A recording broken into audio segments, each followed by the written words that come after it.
ድንጋጤ አፍ መክፈትና አይን ማፍጠጥ ብቻ አይደለም።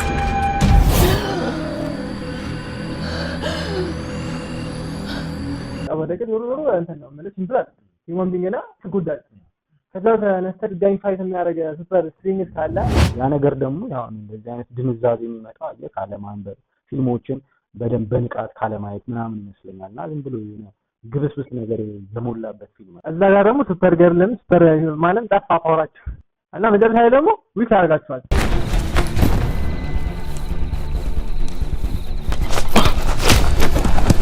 ደስ ይላል። ተመልካችን ያዝ የሚያደርግ ነገር አለው ብዬ አምናለሁ።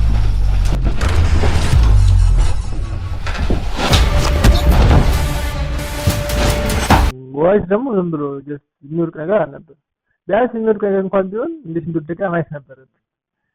ግን ሰደል ወደቀ ከዛኔ ከምሽቱ 3 ሰዓት ከምሽቱ 4 ሰዓት ምናምን እያልክ መቀጠል ትችላለህ። የኢትዮጵያ ፊልም ኢንዱስትሪ ኢቭን ምሽትና ሌሊት እንኳን በማይለዩ ሰዎች እጅ ላይ ነው የወደቀውና አላ መራቁ ምንድን ነው አሁን ስፒሪቱን ሂማን ቢንጉን ምንም አሁን ሊገባን ፈልጫ እነዚህም ሰዎች አሁን የሆነ እንግዲህ ሌሊት ላይ መተኛት አልቻሉም መሰለኝና ሌሊታቸውን ዌስት ከሚያደርጉ በቀለም የሆነች ፊልም ነገር አንሰራም በዛ አይነት መልኩ ተሰባስበው ምናምን ይሰሩትና የኢንሶሚኒያ ተጠቂዎች ምናምን ይመስለኛል። እና እሱ ባርታሱ ግልጽ አይደለም። ያው እንግዲህ ቅድም ጀምሮ እንዳልነው እየገመት ነው ድረስ ይደርስ።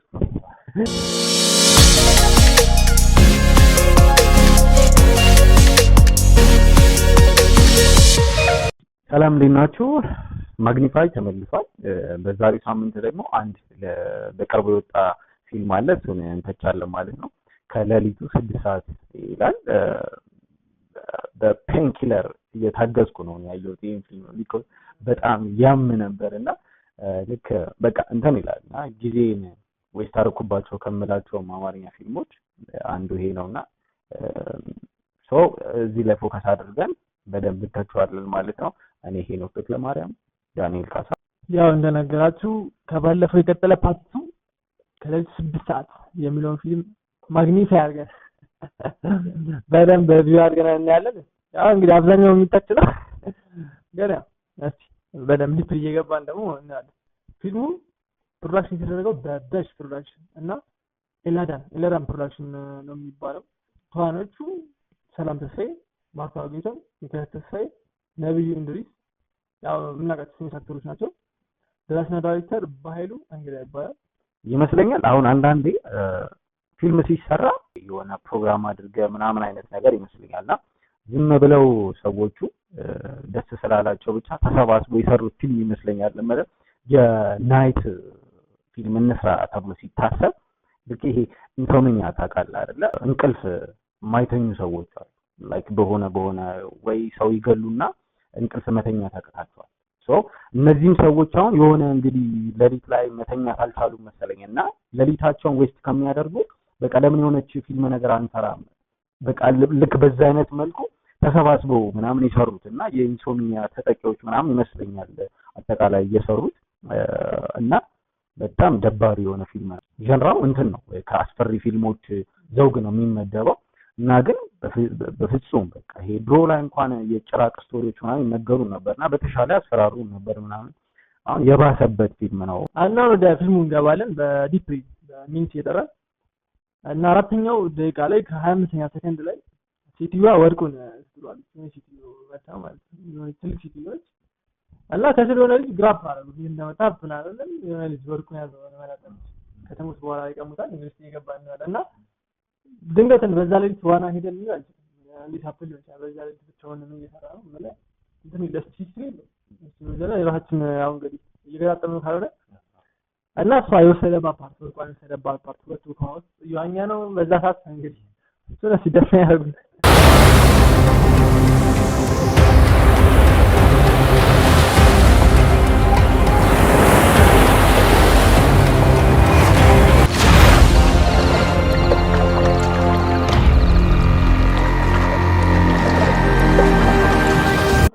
ደቂቃ ላይ ከ44ኛ ሰከንድ ላይ አቤል የሚባለው ካራክተር እናቱ መሰለችኝ ከእህቱ ጋር ያወሩ ወንድሜ ስልክ ደውል አላነሳ ላይ ካለቻት ወይ አይቶ መደወል ያለበት መልሶ ወይ ደግሞ በጓደኞቹ መደወል ይቻል ነበር። ቢያንስ አይሰራም ቢሆን ይቻል ነበር። እና ወቄቱንም አልደወለ በወደሱ አልተደወለ። ምንድን ነው ይሁን? ምንድን ነው የተፈጠረው? ወንድምሽ ስልክ ስደውል አላነሳም አለ እንዴ? እና ለሱ ነው ይሁሉ ሽብር ቫኬሽን ከጓደኞቹ ጋር ሊሄድ እንደሚችል ነግሮን ነበር አይደል? እሺ 11ኛው ደቂቃ ላይ የሚገርም ከእንትን ጋር የሆነ የሚያዝበት የሚገናኝበት ፓርት አለ።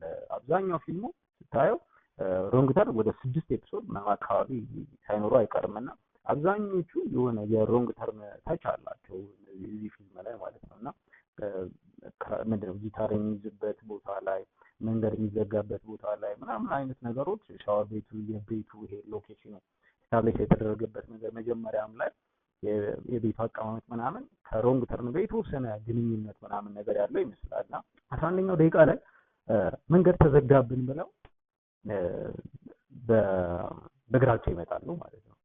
ከዛ 12ኛው ደቂቃ ላይ የሚገርመው ከኋላቸው እንትን ይመጣል እና እነሱ የነሱ መኪና የቆመው መንገድ ተዘጋብን በሚል የሰውየው መኪና ሰውየው የሚባል በሚል ስም የሚታወቀው ካራክተር የሱ መኪና ደግሞ ወንጀል ያላት ነው የምትመስለው እየከነፈች ነው የምትመጣ ወይንስ የሆነ አሳማኝነት የለውም ገባ እንዳልተጠና ኮንሲኩዌንስም የሆነ ልክ እንደዚህ አይነት ምንድነው በትችትንም ትችት ይመጣልም አይመጣልም ብለው እንኳን አልፈሩም ሲሰሩ ፊልሙና በጣም ደፋሮች ናቸው።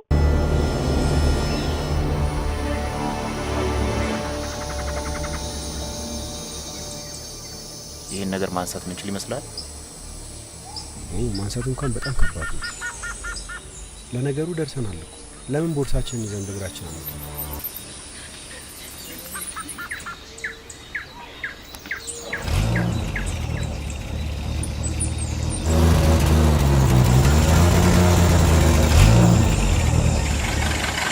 ስንቀጥል 16ኛው ደቂቃ ላይ ልክ እንዳልኩ የሮንግ ተርን በጣም ተጽዕኖ ስላለበት ልክ እዛም ላይ ሲኑን እናሳያቸዋለን የእንግሊዝኛውንም እናሳያቸዋለን የአማርኛውንም እና ልክ ተደብቆባት ምናምን አይነት ነገር ከዛ እሷ ትፈልጋለች ምናምን እና መጨረሻ ላይ አስደነገጥኩሽ ምናምን አይነት የሚል ቃቃ ምናምን ታያለ እና ክሬቲቪቲ ምናምን ነገር ምንም አታይበትም እና የኔ ፍቅር ሄይ ሰዎች ጠብቁኝ ቆዩ ጠብቁኝ ይሄ ልጅ የኔ ፍቅር ይሄ ቀልድ አይደለም በኢየሱስ ስም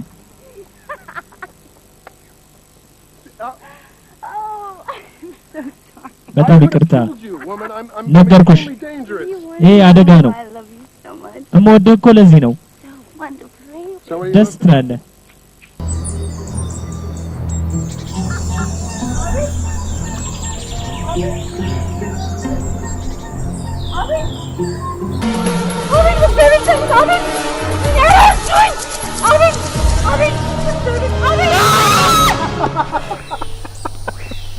ሀያኛው ደቂቃ ላይ ከታማኝነት አንጻር ማለት አለ እንዲህ ተሰብስበው ሀባብ አስቀምጠው ሀባብ ላይ በሰካ ቢላ በሰካ ይጫወታሉ ማለት ነው እና ፋይናሊ አንዱ አስተዘጋጅ እንትን ለማለት ከኋላቸው ሰውየው ሲሰካታል ሀባቡ ከየት መጣ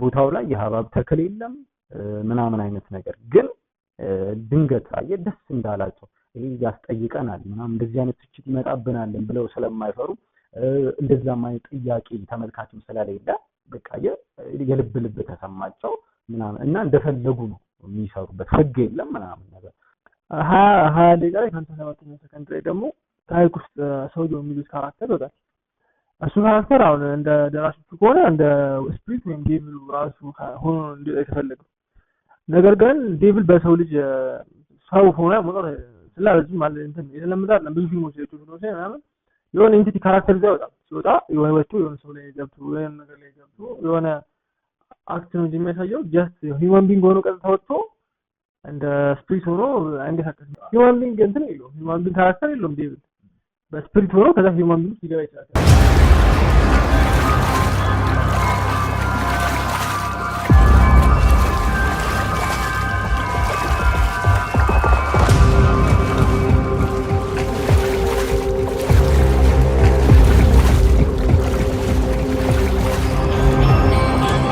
ደግሞ 21ኛ ከ35ኛ ላይ ልጁ መኪናውን ሲከፍት ራሱ የሳተበት ኬዝ ግልጽ አይደለም ምን ሆኖ እንደወደቀ። ሰውየው የሚባለው ካራክተር ከነሱ ጋር ነው። አሁን እሱ ምን እንደጣለው አሳያችሁ። ዝም ብለን ገምተን አውሎ ንፋስ ነው እንዴ?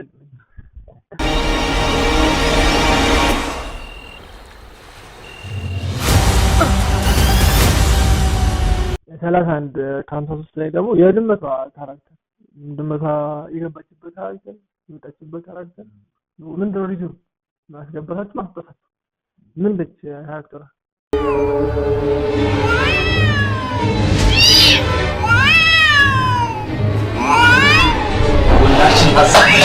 ድመቷ ፓርት ላይ አይ ቲንክ ድመቶች ስፒሪት ሲንክ ያደርጋሉ ይመስለኛል እና ከዛ ጋር ግን መጨረሻም ላይ ሰው ትሆናለች አይደል?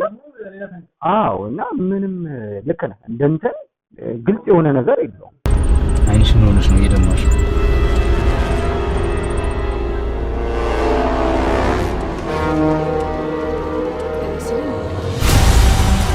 አንተ እኮ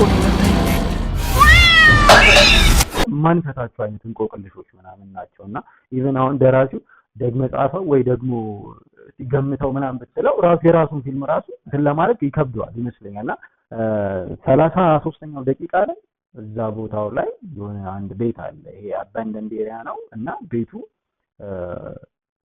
ዝግ ነው። ረጅም ዘመን የማይዘጋ አይነት ነገር ነው። ምንም ነገር አይሰራም እና መብራቱ አይሰራም፣ ስልኩ አይሰራም፣ ሁሉ ነገር አይሰራም፣ ግን ሻወሩ ይሰራል።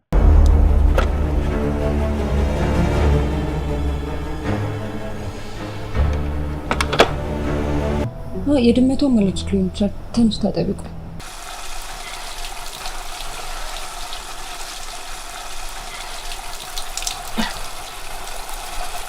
እዚህ ጋር ደግሞ 34 ከ52ኛ ደቂቃ ላይ ዋሊትን ያገኘበት መንገድ ምንም ግልጽ አይደለም። ዋሊት አገኘ ሲወድቅም አሳዩ ነው። ጀስት ግን ሆነ አልጋ ላይ ወደቀ አገኘ። ዋሊት ደግሞ ዝም ብሎ ጀስት የሚወድቅ ነገር አልነበረም። ቢያንስ የሚወድቅ ነገር እንኳን ቢሆን እንዴት እንደወደቀ ማየት ነበረበት። ግን ጀስት ሰደል ወደቀ ከዛ አገኘ።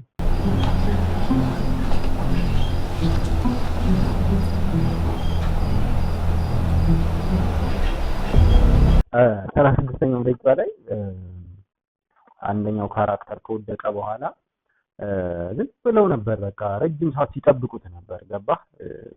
ምን ወይ ይሞት ወይ ይኖር ምናምን ምንም የምናውቀው ነገር የለም። እነሱም አልነገሩ ነው።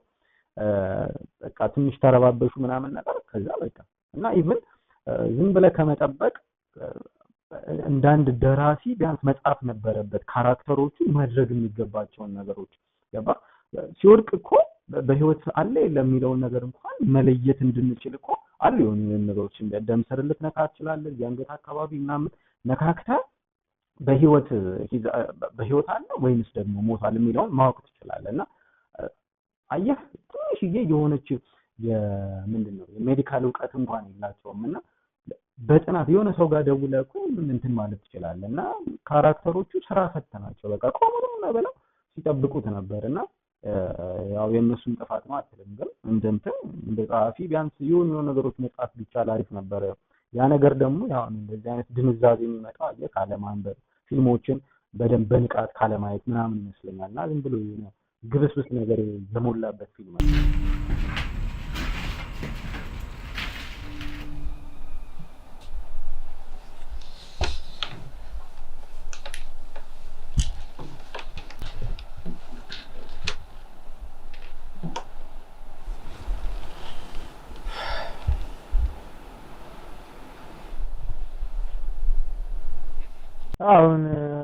አሁን እዚህ ጋር እንዳልከው እዚህ ጋር ተጨማሪ 38ኛው ላይ ተጨማሪ መሄድ አለብን ሲል አንዱ ካራክተር ስለታመመ አንሄድም ምናምን አለ። ከታመመ መኪና ያለ ለምን እንደዚህ ታልብ መተኛቱ ነው ጥቅም መኪናው ወጣ አንዱ ከዛ በኋላ ወጣ። ግን መተኛቱ ነው ጥቅም ከታመመ እዛ ምንም ማይፈልግለት ከሆነ መኪና ያለ ቢያንስ ወደ ሆነ ቦታ ይዞ መሄድ ይችላል። ይዞ ይሄዳ መኪና ይችላል እና እሱ ጋር ራሱ ዝም ብሎ መቆየቱ እንደተታመመ መቆየት ይታመም ወደ ሆስፒታል መሄድ ይቻላል። የሆነ መሞከር ትራይ ማድረግ ይቻል ነበር። እያንዳንዷ ደቂቃ ሞት ነው የሽተተችን ያለችው። ስለዚህ በእኔ ሐሳብ የምትስማሙ ከሆነ አሁንኑ ይሄንን ቦታ ለቀን መውጣት አለብን። አንተ ምንድን ትለው እንዴ? የታመመ ሰው እኮ አለ። ለሱ መሆን የምንችለው መጀመሪያ እኛ በህይወት ስንተርፍ ነው። እሺ